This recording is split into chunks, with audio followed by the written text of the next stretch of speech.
قرآن مقدس میں اللہ تعالیٰ نے فرمایا کہ قد جاءکم من اللہ نور و کتاب مبین، تحقیق تمہارے پاس کتاب آ گئی اور نور آ گیا۔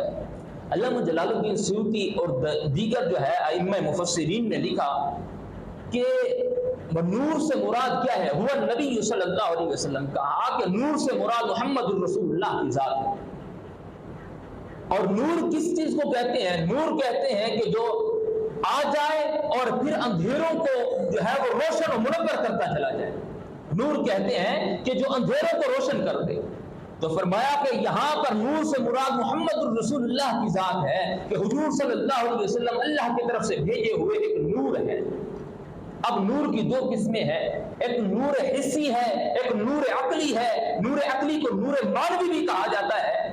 میں یہ ذرا مشکل والی باتیں جو ہے یہ آپ جیسے جو ہے ہمارے ساتھی جو پڑھنے والے طلباء ہیں ان کو مد نظر رکھ کے کرتا ہوں، ورنہ اگر میں اپنے بزرگوں کو دیکھوں تو یہ باتیں میں نہ کروں، پھر میں سادی باتیں ہی کروں۔ لیکن میں کہتا ہوں کہ یہ ہمارے طلباء جو ہے کچھ عقائد کا بھی ان کو علم ہو جائے کہ ہمارے نزدیک حضور صلی اللہ علیہ وسلم کی حقیقت ہے کیا، حضور صلی اللہ علیہ وسلم کا مقام کیا ہے۔ تو قرآن میں بتایا گیا کہ حضور نور ہے۔ اب نور کی کتنی قسمیں ہیں؟ دو قسمیں، ایک نور حسی ہے، ایک نور عقلی ہے۔ اچھا جی، نور حسی کسے کہتے ہیں اور نور عقلی کسے کہتے ہیں؟ کہتے ہیں کہ نور حسی وہ نور ہے جو ظاہر بھی ہو اور ظاہر کو روشن بھی کر دے۔ جیسے کہ سورج ہے، یہ نور حسی ہے، یہ نور حسی ہے۔ جب یہ ظاہر ہوتا ہے تو یہ جو سارا کچھ ظاہر ہے اس کو روشن کر دیتا ہے، اور جب یہ غروب ہوتا ہے تو پھر سارا اندھیرا چھا جاتا ہے۔ ایک ہے نور عقلی۔ نور عقلی کیا ہے؟ نور عقلی علم ہے۔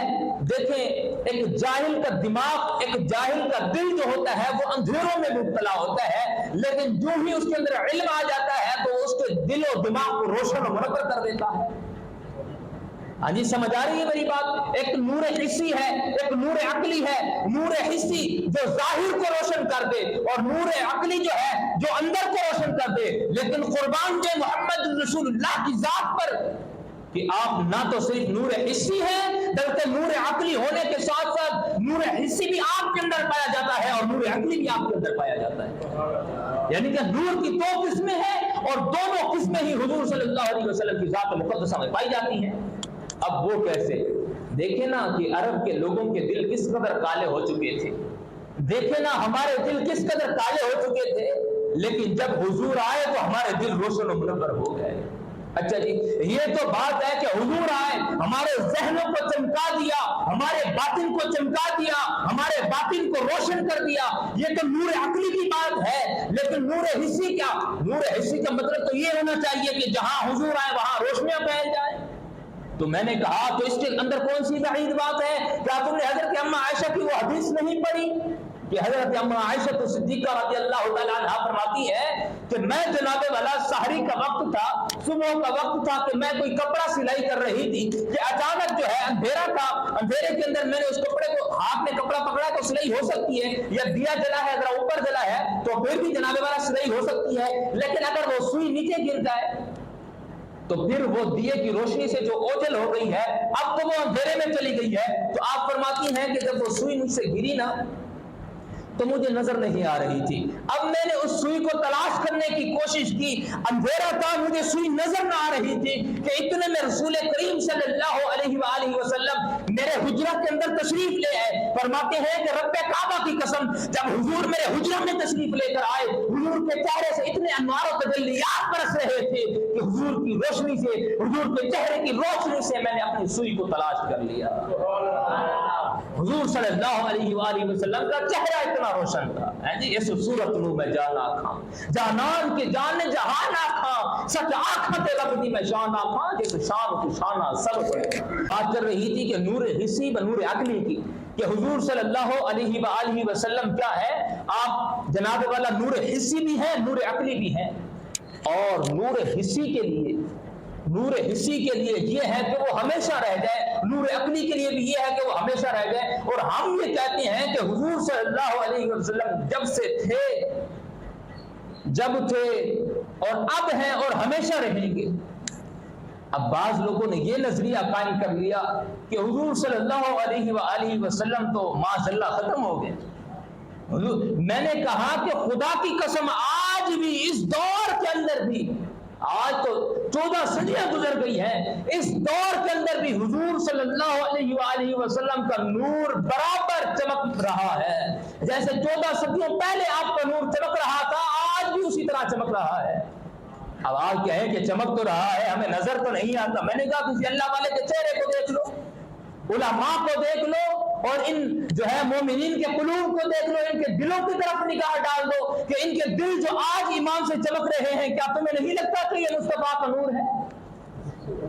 اب دیکھیں آپ کہ جناب والا سورج ہے نا، سورج، اب ایک اندھا بندہ ہو، اندھے بندے کو سورج کے سامنے کھڑا کر دو اور اس کی دھوپ سے تو وہ پہچان لے گا کہ ہاں واقعی سورج ہے بھائی، اور جب سورج چلا جائے گا تو وہ کیا کہے گا، یعنی کہ غروب ہو جائے گا سورج، وہ کہے گا کہ اب سورج گیا۔ ہمارے ہاں جاہل لوگ بھی یہی کہتے ہیں کہ سورج گیا۔ میرے بھائی سورج چلا بھی جائے نا تب بھی اس کا نور باقی رہتا ہے۔ اچھا جنہوں نے سائنس پڑھی ہے نا، آپ لوگ تو جانتے ہوں گے کہ یہ چاند اور ستارے روشن کیوں ہوتے ہیں۔ سورج کا غروب ہو گیا ہے، یہ چاند اور ستارے جو ہیں اور یہ سیارے، یہ جو ہے ان کا جو نور ہے ان کا ذاتی نور نہیں ہے۔ اسی طرح ہمارے اندر علم کا جو نور ہے یہ ہمارا ذاتی نور نہیں ہے۔ ہاں جی، بات کو سمجھنے کی کوشش کیجیے، یہ ہمارا ذاتی نور نہیں ہے۔ چاند کی چمک پر لوگ جو ہے محبت کر رہے ہیں کہ ماشاءاللہ کیا چمک ہے چاند کی، ماشاءاللہ دیکھیں تو صحیح ستارے کس طرح چمک رہے ہیں۔ میں نے کہا ستارے بھی چمک رہے ہیں، چاند بھی چمک رہا ہے، لیکن ان کے اندر جو چمک ہے، ان کا جو نور ہے وہ ذاتی نور نہیں ہے، بلکہ وہ سورج جو غروب ہو گیا ہے یہ اس سے نور حاصل کر رہے ہیں، یہ اس سے نور حاصل کر رہے ہیں۔ اور قیامت تک جتنے بھی علماء ہیں، جتنے بھی اللہ والے ہیں، ان کے جو نورانی چہرے تم دیکھتے ہو، ان کے جو چمکتے چہرے تم دیکھتے ہو، یہ ان کے ذاتی چمکتے چہرے نہیں، بلکہ ان کے چمکتے چہرے در حقیقت مصطفیٰ کے نور کی وجہ سے چمک رہے ہیں۔ اور آپ آج بھی جس طرح سورج غروب ہو جاتا ہے نا اور وہ چاند اور ستاروں کو روشنی دیتا رہتا ہے، اسی طرح آپ بھی ظاہری دنیا سے گرچہ غروب ہو گئے ہیں، اپنی مزار انور کے اندر تشریف لیتے ہیں، لیکن آج بھی اللہ والوں کو برابر نور تقسیم فرما رہے ہیں۔ اور آپ کی حقیقت حضرت ابوبکر صدیق سے آپ نے فرمایا تھا، آپ نے فرمایا کہ والذی بعثنی حقی، اے ابو بکر صدیق تم نے سب سے زیادہ وقت گزارا ہے میرے ساتھ، لیکن سنو مجھے قسم ہے اس ذات کی کہ جس نے مجھے حق کے ساتھ بھیجا ہے، لم یعلمنی حقیقتا غیر ربی، اے ابو بکر صدیق سن، مجھے قسم ہے اس ذات کی جس نے مجھے حقیقت کے ساتھ، جس نے مجھے جناب والا حق کے ساتھ بھیجا ہے، میری حقیقت کو میرے رب کے سوا کوئی نہیں جانتا کہ میں ہوں کیا، میری حقیقت کو میرے رب کے سوا کوئی نہیں جانتا۔ ہمارے اکابرین نے بھی یہی بات کی کہ حضور کے بارے میں تم کیا پوچھتے ہو، حضور کی بات تم کیا کرتے ہو کہ جناب والا حضور کیسے تھے، حضور بشر تھے، یہ نور تھے، یہ بات تم کرتے ہو۔ نانا حضور کی بات تو اتنی ہے کہ بس جب حضور کا نام آ جائے تو حضور کے نام کے آگے پھر سر نہیں اٹھانا، پھر اپنی علمی ذہن کو بند کر دینا ہے اور کہنا ہے کہ کروں تیرے نام پہ جان فدا، نبشت جہاں تو جہاں فدا، کہ یا رسول اللہ آپ کے نام پر تو جان قربان ہے، آپ کی ذات کے بارے میں کیا تحقیق کرنی۔ ہم تو اتنا کہتے ہیں کہ جہاں پر حضور صلی اللہ علیہ وآلہ وسلم نے ایک مرتبہ بول مبارک فرما دیا ہے، وہ زمین جو ہے ہم سب سے وہ افضل و اعلیٰ ہے، کیونکہ اس کی نسبت محمد رسول اللہ کی ذات کے ساتھ ہے۔ اللہ تعالیٰ نے قرآن میں فرمایا کہ لا اقسم بہذا البلد وانت حل بہذا البلد، اے محبوب میری شیان شان یہ نہیں ہے کہ میں کسی زمین کی قسمیں اٹھاؤں، میں کسی قسم کا معنی ہوتا ہے کسی شے کا احترام کرنا، میں یہ کہتا ہوں نا مثال کے طور پر اگر کوئی قسم کی تحقیق جانے کہ بھئی مجھے فلاں شخص کی قسم ہے، مطلب یہ ہے کہ وہ شخص قابل احترام ہے۔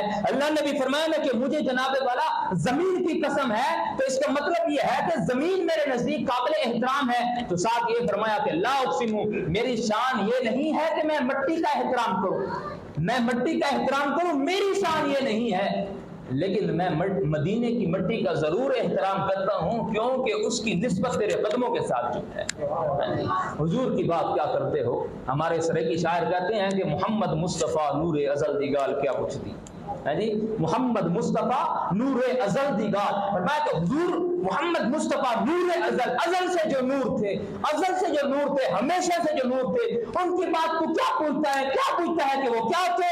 محمد مصطفیٰ نور ازل دی گال کیا پوچھ دی؟ بسر وچ بے مثل اصلو اصل دی گال کیا پوچھ دی؟ خدا آکھاں تے نہیں کھاندا، جدا آکھاں نگل سہدا، بھرا آکھاں نکخ رہدا، زباں مجبور کیا پوچھ دی؟ اتھاں کے عبد صدمے دے، اتھاں کے عبد صدمے دے، مطلب یہ ہے کہ زمین پر وہ کہتا ہے کہ میں بشر ہوں، تمہاری طرح ہی انسان ہوں، اتھاں کے عبد صدمے دے، اتھاں حق نال ملوے دے۔ اچھا یہاں پر میں تھوڑی سی سائنس کے حوالے سے آپ کے سامنے بات کروں، کیا کہتے ہیں آپ کی سائنس تسلیم کرتے ہیں اس بات کو کہ کوئی انسان جو ہے وہ آسمان پر جا سکتا ہے؟ اگر ہمارے ہاں چاند پر جاتے ہیں تو وہاں کپڑے اتار کے کوئی بالکل رہ سکتا ہے؟ نہیں نہ رہ سکتا، وہاں تو آپ مشینری کے ساتھ جاتے ہیں، یہ تو آپ کی سائنس کہتی ہے کہ وہاں سانس لینا بھی دشوار ہو جائے گا، اور یوں زمین میں چلے جائے تو پھر وہاں سانس لینا دشوار ہے۔